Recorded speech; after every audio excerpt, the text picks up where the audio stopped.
Mesdames, Messieurs, bonjour et merci de venir en cette séance du samedi midi parler avec nous de histoire, mythe et mythologie moderne, puisque c'est modern mythology, or modern history, modern myth, and modern mythology. That's how we called this roundtable discussion.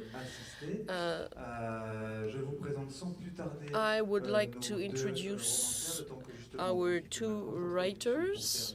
We're testing the mics. Can you hear the translation? Is it okay? Fine. I hope that you all have a headset if you need translation into English or into French. Everything's okay. You all know how it works? Yes, okay, fine.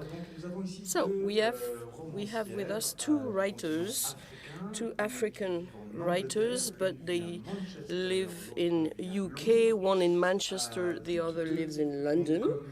Both writers here have in common a father who was the victim of the political power of their country of origin. The unfortunate common point. One comes from Uganda. The second one comes from Nigeria. They come from countries that were colonized by UK, by the British, and their books show what colonization actually changed in their countries. So their book I'm going to talk about are their first books translated into French. Noo Saro-Wiwa, it's Transwonderland. It's not a fiction. It's a sort of journey, a diary, a journey diary. It's a diary written by someone who goes back to Nigeria. First published in 2013. It was then translated into French. So this is your first book translated into French. And Jennifer Nansubuga Makumbi, who comes from Uganda. We have a novel here. This is a fiction called Kintu, translated in 2019 in French. And it was first published in UK in 2014. Correct me if I'm wrong, but I think that's what we have. So, ladies, we're talking about your first book translated into French. So I'm going to ask you a very basic, naive question, but something we always ask to those who publish a first book, or to writers we discover. Why did you start writing? Why have you become a writer with this first book? I guess you've published other books afterwards. The first, Jennifer, let's start with you. Why did you first write? Thank you for hosting us and for the question. And thank you everybody who has braved the rain to come and have this hour with us.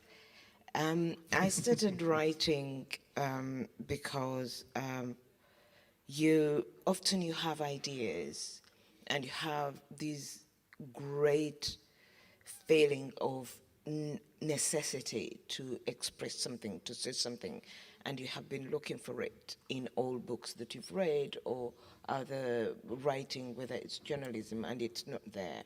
And then you think, okay, I think I can do this. But of course, it also takes the fact that you're interested in writing, and you also think you're capable of telling stories. Okay, it's those three things, because you can be have these powerful things about things that you want to talk about, but if you don't feel like a writer, or you don't have interest in writing, or you don't think you have the ability to write, then it's not good.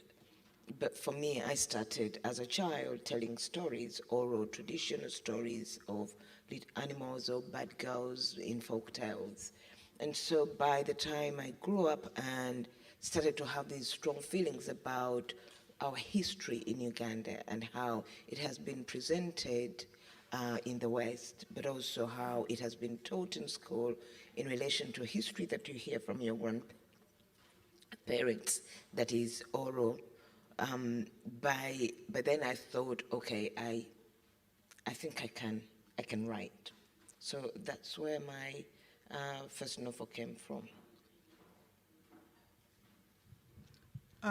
I think for me, my desire to travel came first, and I would stare at maps when I was a child, and I was always interested in other cultures.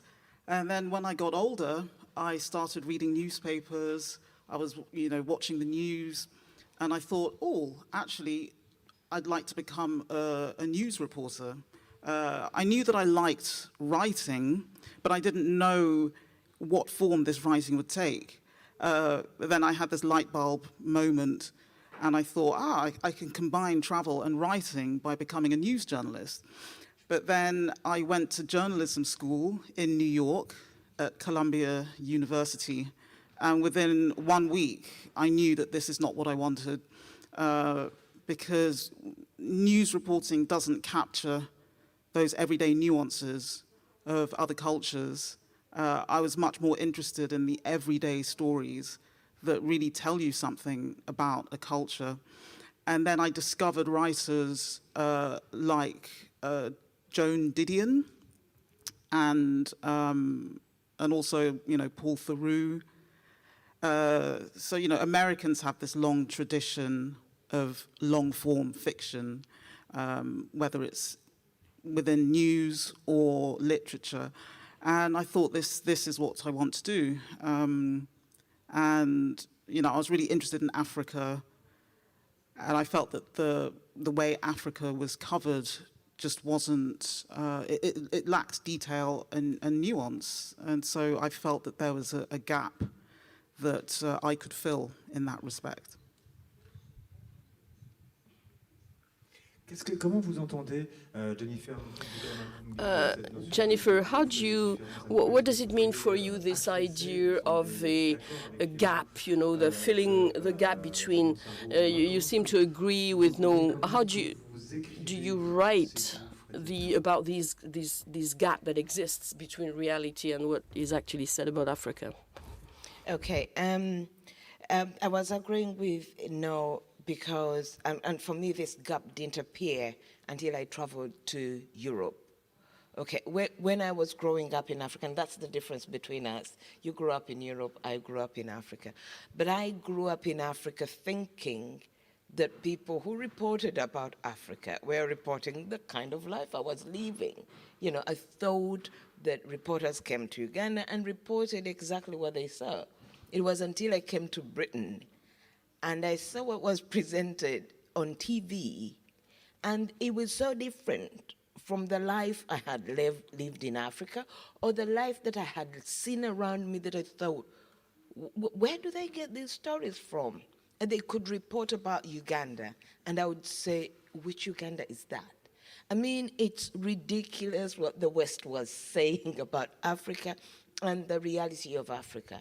And I remember I was a teacher in Kampala, and I taught in an international school. So the headmaster was a British gentleman.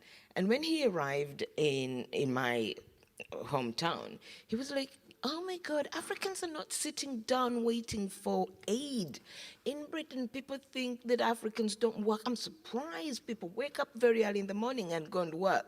And I stared at him and like, what? What does that mean? But it's until I came to Britain and I thought, oh my God, these people tell themselves certain stories that make them feel good. Because you know what? Look at Africa, we must be wonderful. So I thought I could fill in that gap. I mean, for me, having, grown up in England, but then I did quite a lot of travel in Africa, and there's just a lack of context in reporting on Africa. So, for example, when you look at the refugee situation now, Africans crossing the Sahara, crossing the Mediterranean to come to Europe, all you hear from here is that these people have come over, And in England, there's very much a sense of, oh, they want to come here and enjoy our lifestyle and use up our resources. And I guess, you know, even in Nantes here, all you see are these sort of African men, single African men, you know, standing in the park. And there's no context. You have no idea who they are. But when you're in Africa, you find out their backstories. You find out that some of these men are the eldest sons in their families. They feel obliged to look after their siblings. Their fathers are polygamous. They have several wives, several children. And these men are burdened with the responsibility of looking after several brothers and sisters. And so, you know, their mothers tell them, you know, this is your responsibility. You must look after the family. They have no jobs in Mali and Senegal and Nigeria. And they take this voyage against their will. They don't want to do it. They don't want to have to cross the Sahara, which is, you know, really dangerous, and getting on a boat in the Mediterranean. But they feel they have to. And it's interesting that their story is no different from some of the, you know, Europeans who left Europe and went on boats to the United States and... Or to Africa. Or to Africa as well, yeah, and Asia, and became pioneers. You know, that's what they were called, pioneers. And, you know, their stories are presented as being sort of heroic. And, you know, that's the difference for me. And I feel that it's important, you know, for us African writers to, you know, present the context behind these men, these migrants that, you know, that we see on the streets. Yeah, but also one of the things that people in Europe don't realize is that there are more migrants in Africa. Way more migrants in Africa than you see. So in Uganda, so we have a border between South Sudan and Uganda, and then you have Congo and Uganda. But the people from South Sudan, they just cross. Nobody asks them, who are you, where are you going? They look like us. They speak sometimes similar languages. And often when they arrive, because there's a little bit of land there, they acquire a piece of land and settle. So sometimes I go back to Kampala, and there are parts of the city I don't recognize. I once walked into a place, and which I thought it was the same as I left. And everybody stopped and looked at me. And then I looked again, and I realized they were all South Sudanese, you know, because I could tell. But I had walked into it, and they could recognize me as Ugandan, realizing that Ugandans no longer go there. That is a South Sudanese place. We have Little Mogadishu, we have Chinyaranda, you know, all sorts of people have moved into Uganda because of certain reasons. But when you are in Europe, it's as if all the boats, all the trains, all the planes, and all the walking is gunning to the West. It is not. Africans are taking in more migrants than you'll ever do.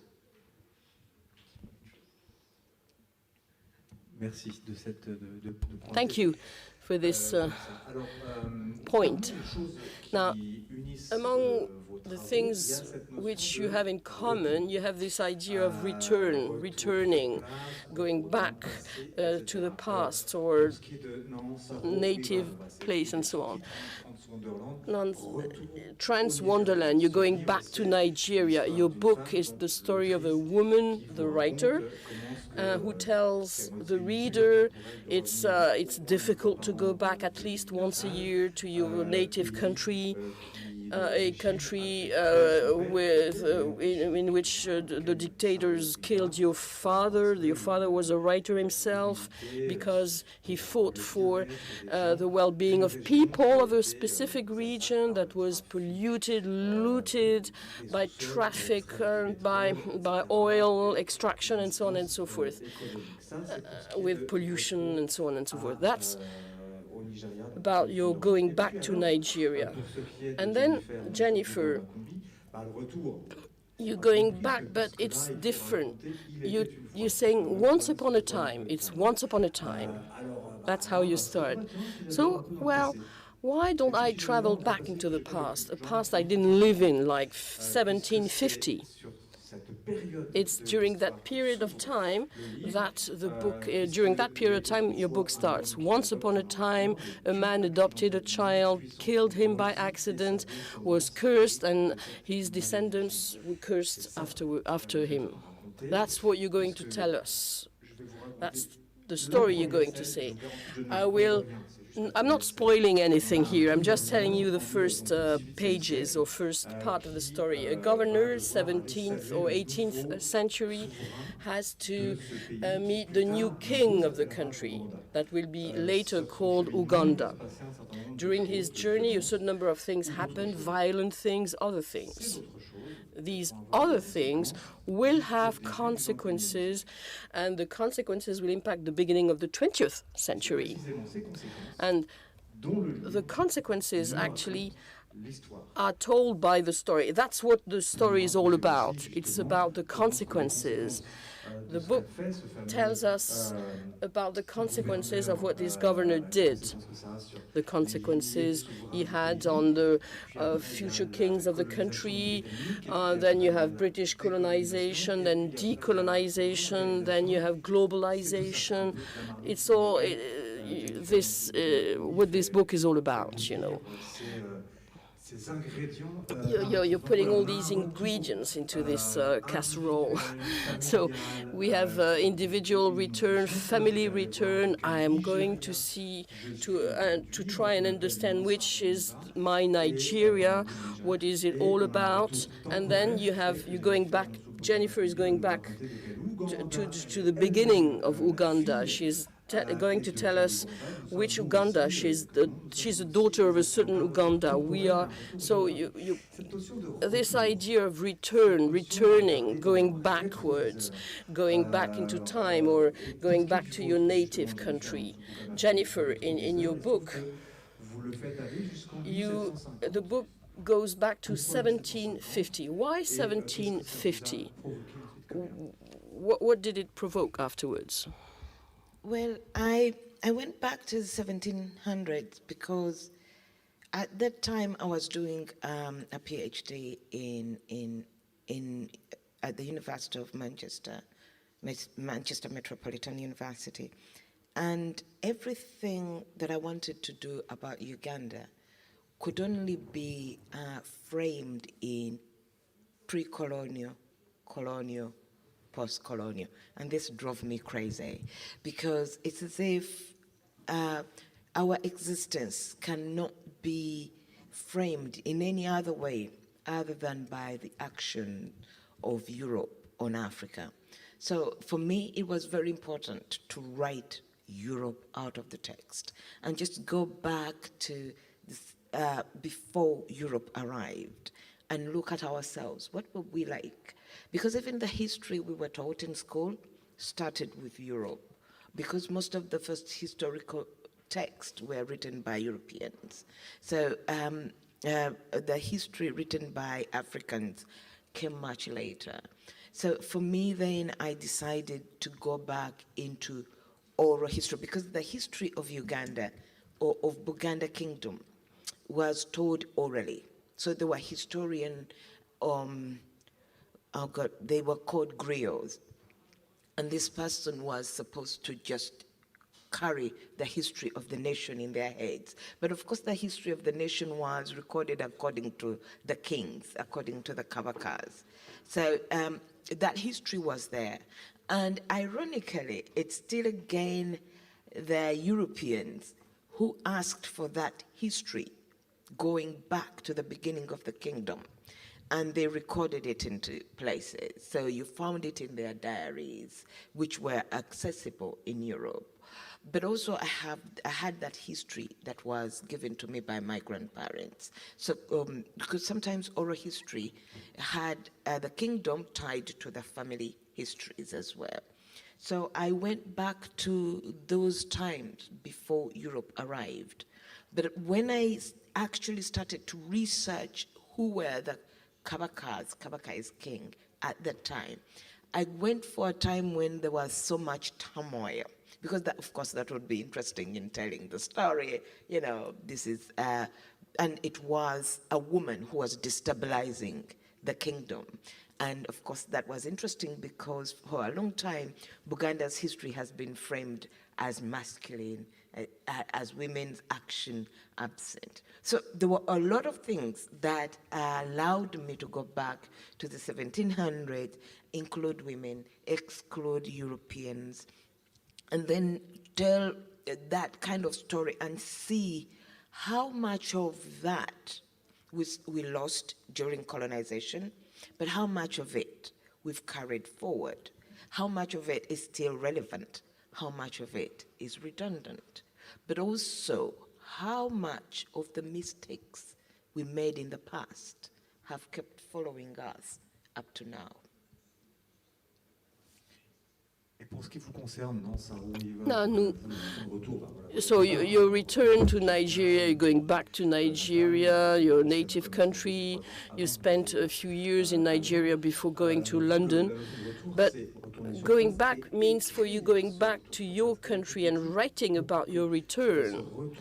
That return at the end of 2000, what happened so that you actually wanted to write about this? Well, my return was 2008. But yeah, so I went to Nigeria. I would spend my summer holidays in Nigeria as a child till I was about 14 years old. That was in 1990. And then my father, Noo Saro-Wiwa, he began his campaign in earnest against Shell Oil and the military dictatorship, because we come from the Niger Delta, which is very oil-rich. But the industry was, causing so much pollution, and we are farmers and fishermen, and we rely on the land. We weren't able to develop economically as a result of the military dictatorship. And so when you destroy our land, you're destroying our livelihood. And so my father campaigned against this, and he was killed as a result. And I didn't want anything to do with Nigeria after that. I went to university in London, but I've always wanted to travel around Africa. And so, throughout my 20s, I did a lot of travel, partly for work and partly as a tourist. And by the time I was maybe 29, enough time had passed since my father's death. And I started to think about what it would be like to travel in Nigeria. I'd gone backpacking as a tourist in places like Ivory Coast and Ghana, and it never occurred to me that maybe Nigeria was the same, that it would have, the same beaches and hotels, and, I thought, actually, maybe I could experience Nigeria kind of as a tourist, as a way of disassociating myself from the bad memories of my father. So rather than just going back to my hometown, going back to my village, my grandparents are dead, and, it would just depress me. So I thought, actually, let me get my backpack and just travel around in the same way that I've traveled around other African countries and discover a different sort of Nigeria. And so, that was what my book is about. It's a sort of, it's partly a memoir, but partly discovering Nigeria, but also, examining how it affects me, and and just my thoughts on Nigeria as a country now. You have things in common, obviously, and then you have what happened to your father. You've told us it's official. I'm not imagining anything. No, your father was killed by the regime, by the dictator, And Jennifer, your father, who was arrested and molested by the Amin Dada regime. When you are a woman coming with this past history, when you become a writer, do you write against something?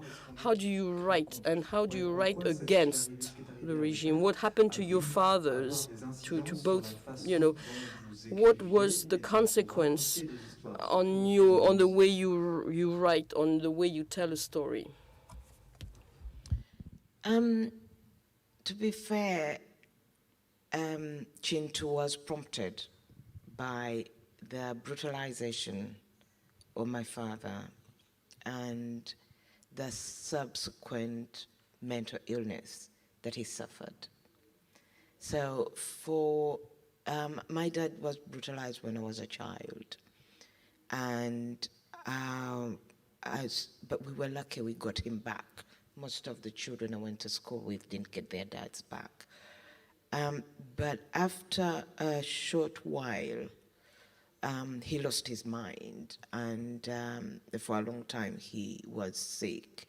And unfortunately, we didn't recover his mental stability ever again. But one time, I was with the wider family. So often in Africa, we have the immediate family, you know. And by immediate family, I mean grandfather, grandmother, aunties, a mom, dad, uncles, mom. You know, that is the immediate family. But often, we meet as a wider family so that people that descend from the great-great-great-grandfather, we all come together. But when I was talking to one of the aunts from an extended family, and she said, oh yeah, your dad had mental illness problems, and we know, yes, I mean, brutalized him, but we have some mental illness in our family as well, so it might be running in the family. And at that point I was like, oh my God, I'm gonna get it. You know, it's ridiculous, but you get it in your mind that if it runs in the family, and we've tried so hard to heal him and we failed, so I'm going to get it as well. So in a way, then I started to look at mental health in my book. But of course, when I traveled to Britain, it turned into mental health of not just a family, but a tribe, but a clan and a race, and played around with that because of the way Europe was presented in that respect. But it was, in a way, for me to get rid of that which was in my head, the anxiety. I was dealing, and you will find that the book deals with anxieties, really. So I was dealing with those anxieties and putting them into a book to see what can come out of it. And it was really helpful in those terms. So much as it was a painful experience, the writing itself was helpful for me as a healing, but also it soon traveled away from my dad, and I started to deal with other issues rather than my father. But actually, you're absolutely right. My dad's experience and my experience of him triggered the writing of Kintu. And therefore, it was, you know, that kind of therapeutical up to a certain extent.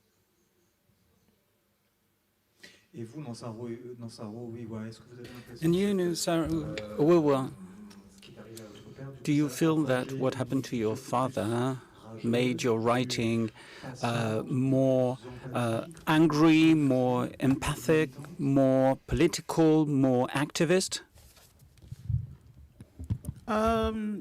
Yes, but I think also anyone who's Nigerian, it's impossible to write about the country without getting political. You know, everything you do in that country goes back to politics and corruption.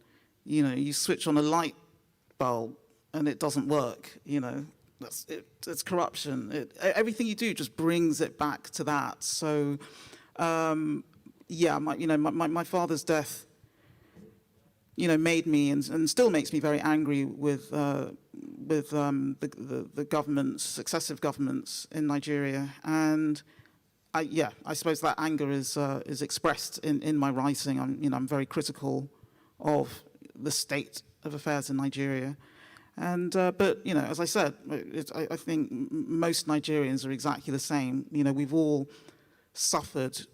The fact that my father was murdered doesn't make me more of a victim than anyone else in Nigeria. Particularly Nigerians who have to live there and have to graduate from university and can't find a job for 10 years.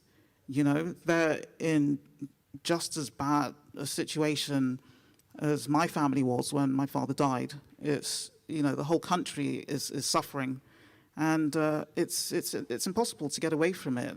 You kind of look at Western cinema, and so much of it is kind of apolitical, and it's they have that freedom to be apolitical, and you can do that in Africa as well. It's obviously it's possible to do that, but I find that you're less inclined to do that because the social and political problems are so much more immediate, and you can't escape them unless you're very, very rich. Est-ce que vous diriez la même chose sur l'Ouganda? On peut pas ne pas être... Would you say the main thing, the same thing about Uganda, that you cannot escape politics? Up to a certain extent, yes. But personally, I tend to focus more on culture. And this is, again, because I've lived in Britain for a very long time. And I had noticed that we paid our writing as Black people when we were in Britain. We paid so much attention to what happens to us as Black people in Britain. And therefore, we paid a lot of attention to whiteness and what white people do to us. And then neglect our cultures, the failings, the weaknesses, And I thought, you know what? It's up to white writers to focus on what white people are doing wrong. I know they're not working on racism or whatever, so we have to do that. But I felt that I have to write about my culture because there were issues that I had realized. So, for example, we can be very homophobic in Uganda. And so I thought that needs attention. So I do pay a lot of attention to the cultural elements of Uganda. But because I don't live there now, I am not a little bit compromised in terms of talking about politics now. I mean, in Kintu, you'll find that I'll talk about Idi Amin because I was there in Uganda. But right now, I tend to stay away from politics and just focus on culture. So we'll ask you a question that could seem to you very European-based about the fact of writing about religion and at the same time writing about the past of a colonized continent. The many characters in Kintu, for instance, question the pagan traditions, the Christian traditions through their names, through their traditions, the fact of killing and eating an animal. So a very secular and European question, maybe. Writing about religion today, particularly about the past, when you do you do it cautiously or not? Do you pay much attention about what you say? Yes, I do. I do.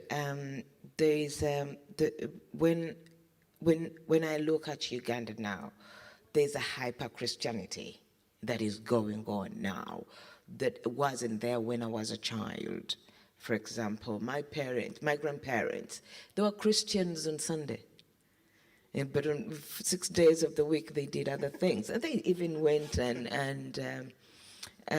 worshipped traditional gods, But the irony is that the country was less corrupt then than it is now, And so I have to question Christianity in terms of a religion that was not indigenous.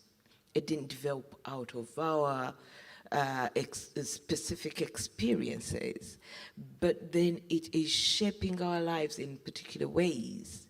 But I was also interested in how Christianity arrived in Africa in a particular form.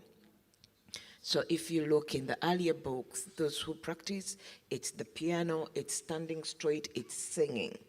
But then slowly they start to African religion, which is satanic apparently, starts to act on Christianity. And suddenly the piano is played like drums, you know, and then they start to sway in church instead of standing straight. And then they start to clap. And then they start to dance. You know, this is between 60 years. By the time you come to now, they're speaking in tongues. And they are casting out spirits. And they get, you know, possessed by spirits. This is absolutely African worship. You know, everything. Christianity is no longer a European religion in Uganda. It's an African religion. And as a person who had moved away from Uganda, I was able to look at how Christianity is practiced and also portrayed in Europe. For example, when I was graduating at Lancaster, they did this ritual, which I thought was Christianity. Little boys came out dressed in a particular way. They were carrying up stuff, and it was just like we did in churches in Uganda, but we were graduating. It had nothing to do with religion. And I thought, oh my God, in Uganda we think this is Christ, but actually it's British culture, you know. So I then started to look at, from a very distant position, to look at what is happening to Christianity in Uganda. And I thought, okay, it's very important to also point that out, that yes, Christianity has changed Uganda, but Uganda is changing Christianity big time. I am telling you, I've heard people on TV who are traditional practitioners coming back and saying, I was lost. I was even baptized Mary, but now I'm back to traditional religions, and I wish to be baptized in traditional religion. So baptism is Christianity, but they are getting baptized, and suddenly they have a Bible, according to this God, and according to that God. And I was like, hallelujah.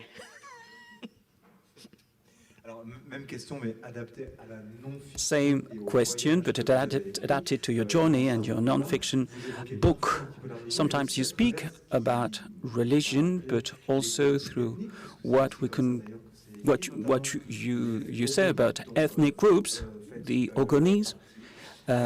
This is your ethnic group, if I'm not wrong. So when you speak about those concepts, ethnic groups, religion, whether in Africa or elsewhere in the world, these could be dividing issues, particularly speaking about Nigeria, that short after when you left, Boko Haram rise. When you speak about religion, faith, are you cautious? Do you pay much attention? Sorry, pay much attention to the way you write, the way you speak about these issues.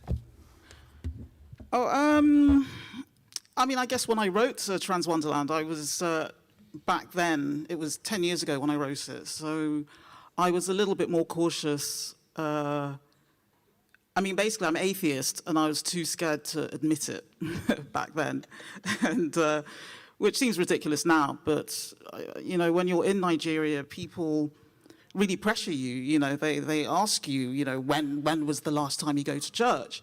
And I met my auntie, who's my mother's eldest sister, and she was very, very religious. And you know, she said, "When did you last go to church?" And I lied and said, "Oh, you know, last Sunday." And she knew I was lying, and she starts quizzing me about the gospel. you know, and I'm trying to find a quote from St. Luke, and I just, you know, I couldn't, and I had to confess I don't go to church, and she made me feel terrible. But, you know, that's the problem with any conservative society, not just Africa, anywhere in the world. My problem with conservatism is that you express your virtue in very false ways, you know. As long as you're seen to be married or you're seen to be going to church, then somehow you're a good person. And so your actual character is dismissed, and that really, you know, bothered me. But, you know, when I was writing this book, I felt, I didn't want to be judged in that way. I felt that, you know, if I came out as an atheist, that, you know, I'd be judged accordingly. And so I was very, very careful not to let out my true feelings. And I suppose, yeah, the same with Islam. I mean, I wouldn't, you know, I wouldn't criticize it within Nigeria. I just don't think it would be helpful. You know, I'm not Muslim, and there are plenty of people, Muslims within Nigeria, who can give you a much more nuanced view on it. And so, you know, I sort of kept that out of the book. And besides, I just, for me, religion is something, as an atheist, I believe, that we invent. And so a lot of the problems that you have, for example, with terrorism and Boko Haram, it's not really about religion. It's about toxic masculinity combined with a lack of job opportunity. And, you know, and these are issues that, you know, all societies have to contend with. So, yeah, that's my view on religion. Both of you, in your answers to different questions, you spoke about the masculine history, the male perspective, and the fact that women, female writers, have written such books. What was the reaction in your countries when you published your books?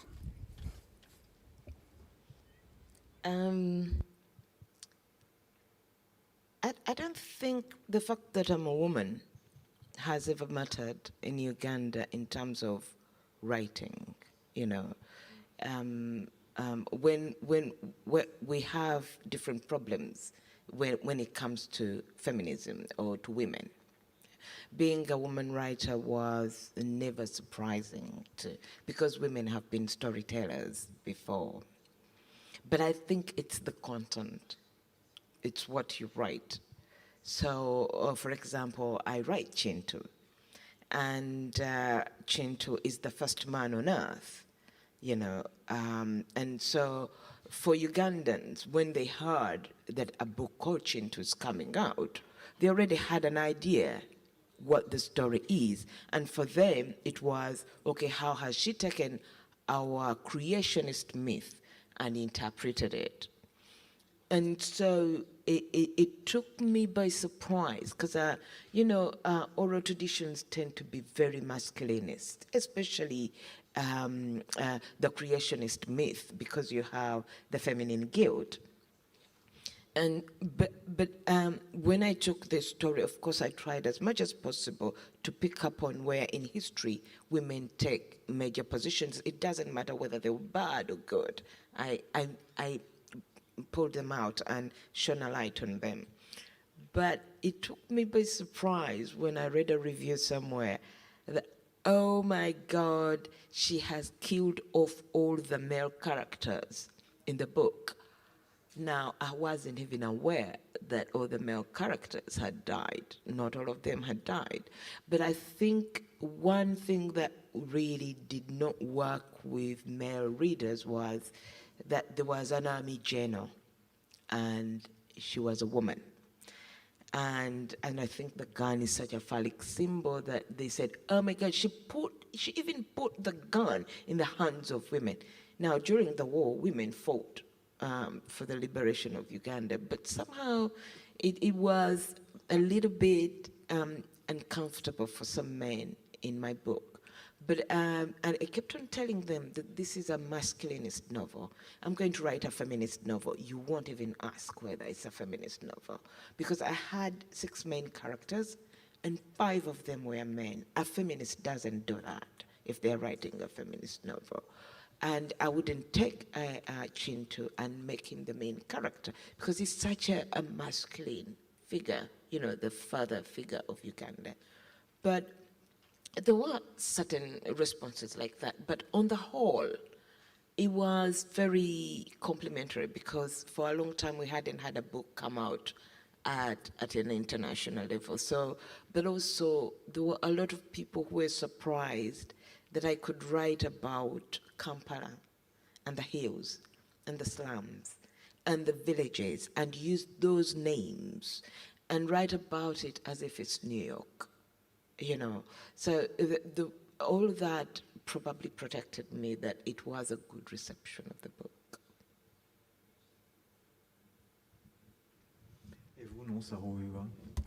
And what about you? Well, I never ever read my reviews, not even good ones. Sometimes people send me reviews and they say, oh no, it's really nice, but I can't read it. I don't know why, I just can't. As for being a woman writer, I would love to be considered a woman writer, but I tend to be considered daughter of Ken Saro-Wiwa above everything else. I wasn't really hugely conscious of gender in my book. There's a sort of, I feel that, I mean, you know, feminism in Nigeria is a real issue, and it's something that I want to address the next time I write a book about Nigeria. But there wasn't, you know, the only thing I heard was, I think the only criticism I had, that I've heard rather, was, I don't know, people said that I was unfair to men because I was complaining about traveling in cars with them, and they were spreading their legs and not giving me much room, but, you know, it's just little things like that. But it's, feminism wasn't something that I really addressed, and it was partly because of the nature of my travel. I was just hopping from one city to the next. It's only when you're sort of in one place, like for example, I stayed in the Niger Delta in 2019 for 2 months and really explored, you know, my region in more depth for a book that I would like to write one day. And I realized, you know, after being there for 2 months, that I was only talking to men. The former militants were men. The people who steal oil from the pipelines because they're poor were men. The politicians are largely men. The people who kidnap others are men.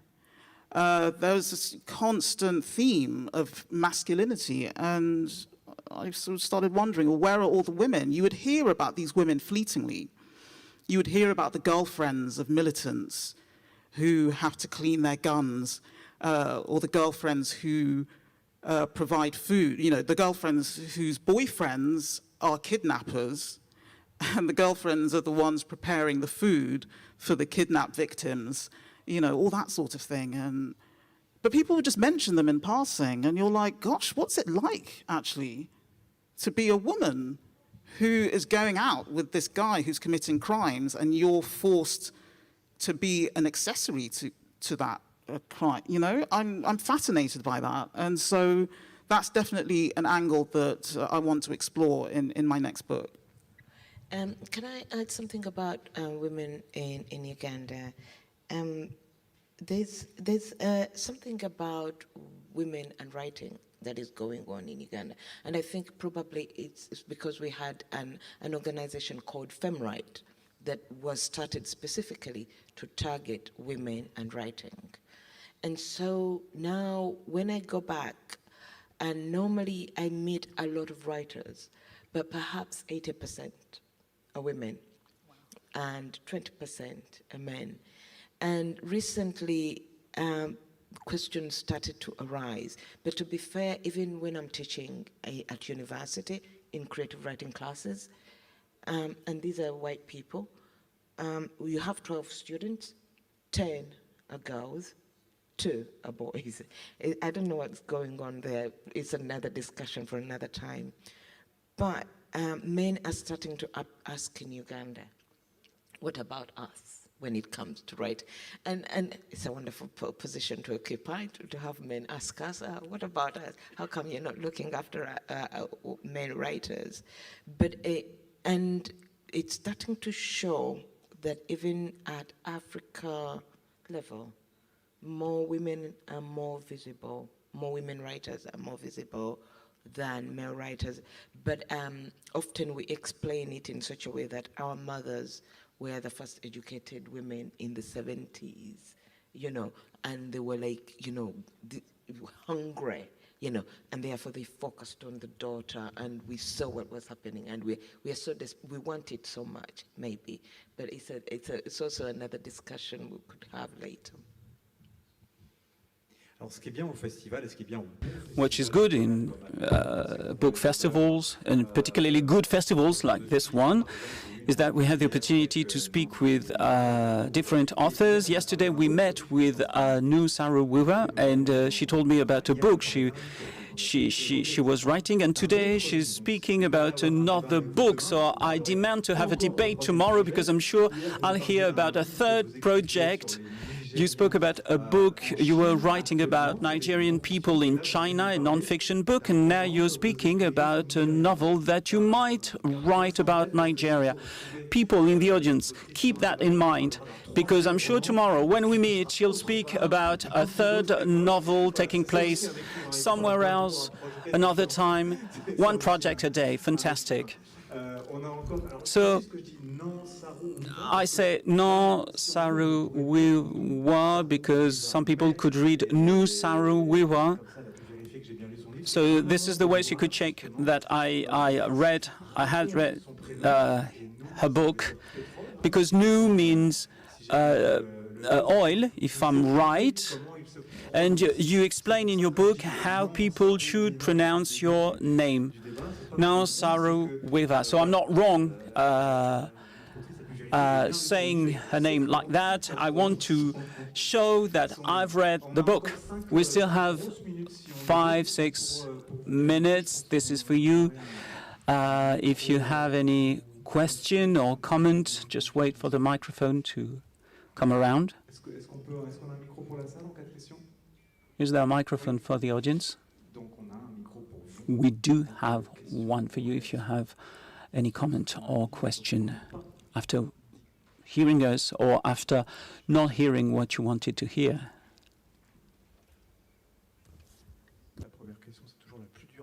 First question is always, oh, no. We don't have the microphone interpreters, so we cannot. Are there other books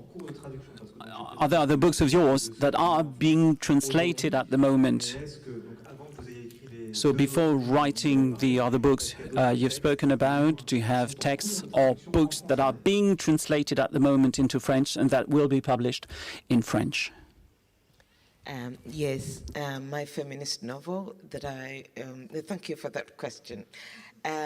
My feminist novel, The First Woman, that I wrote that speaks a little bit in conversation with Kintu. It's being translated again by Matelier. It is coming out this year. Thank you.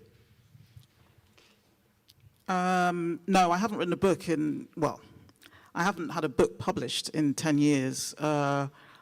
Life events have, put my writing on hold. But I'm about to sign a publishing deal about a book looking at Africans who live in China. So that'll be published in 2023. And this other book that I have planned is looking at the Niger Delta, specifically where I'm from.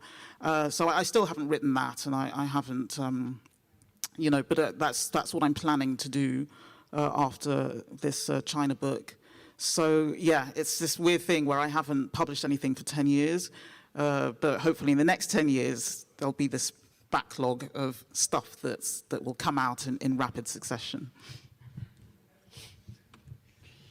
D'autres questions ou réactions? Have you got more questions or comments?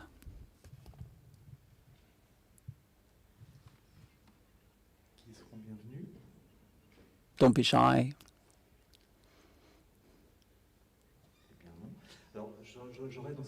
So I have a last question.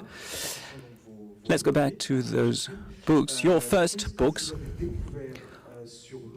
What did you discover about Uganda and Nigeria after writing? Because you knew the countries, because writing about a country is something different. So in what way it opened your eyes on some issues you didn't know before? For me, it's interesting how history works. We were taught a particular history in class, you know. And of course, as I told you, I went and did research and produced a different history. But there's a certain character in my novel that is called Nabulia. Now, that name, Nabulia, means eat or devour.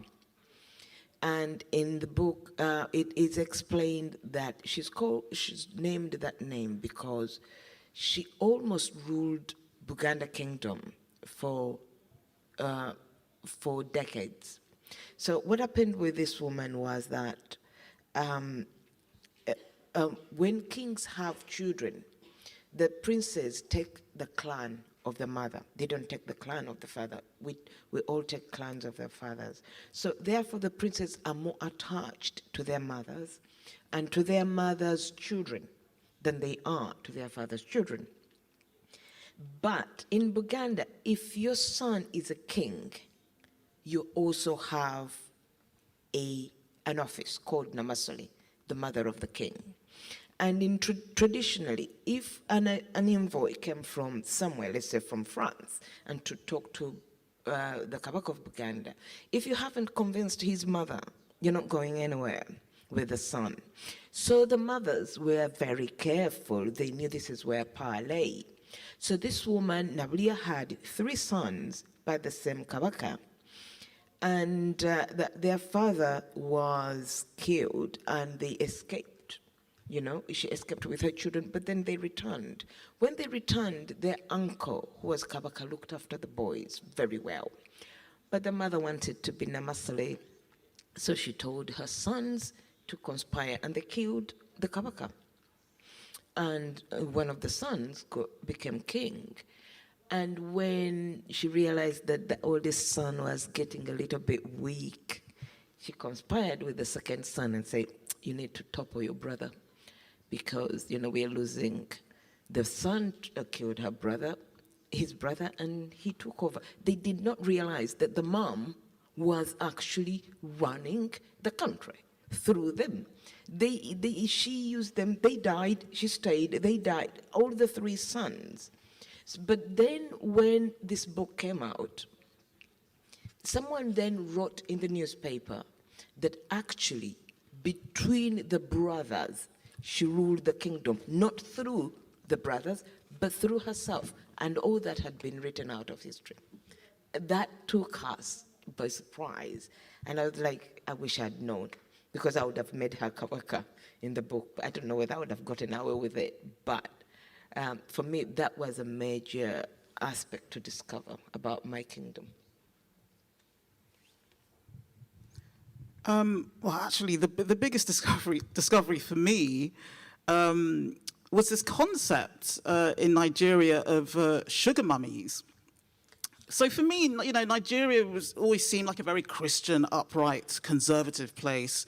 You kind of often view your country through the prism of your family, and it's only by actually going there and spending time there that you realize, you know, as is the case with all religious countries, that, you know, the piety is just on the surface, and then it's very different underneath. And so one day I was reading the newspaper, and I came across the kind of Lonely Heart section where people are looking for relationships.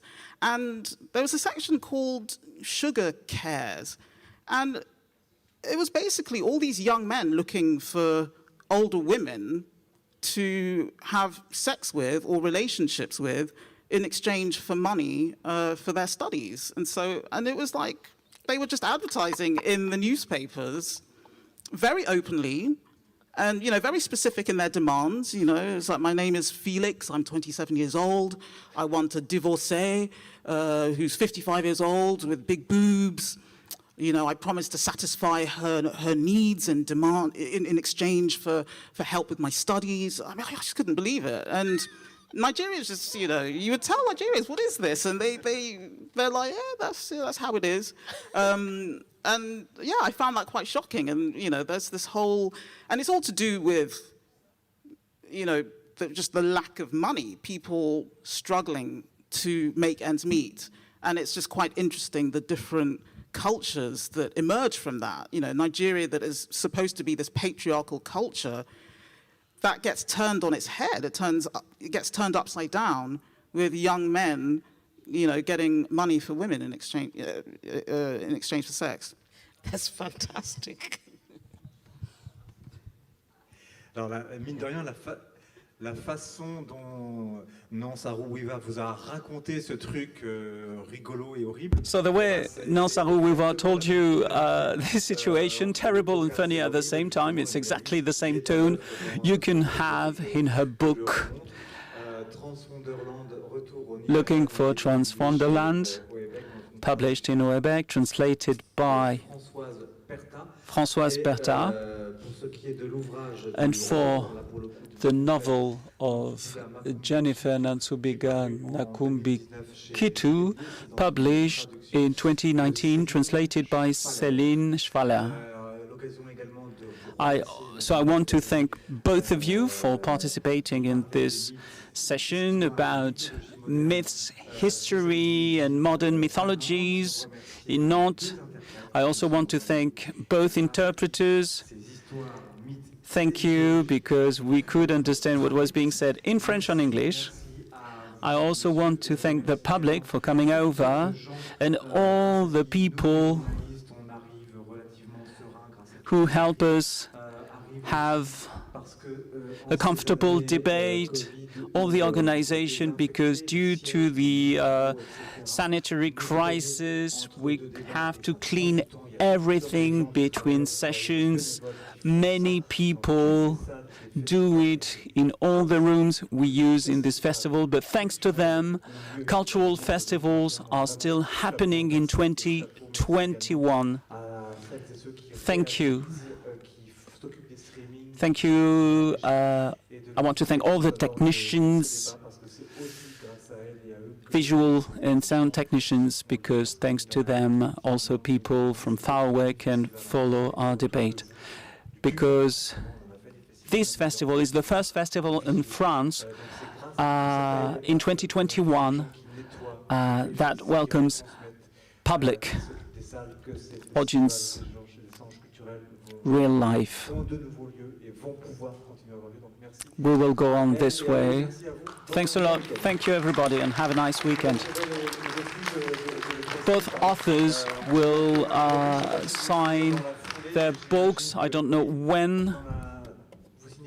Will you sign now in the debate? Okay. So you will have the opportunity to meet them right now. Thanks again.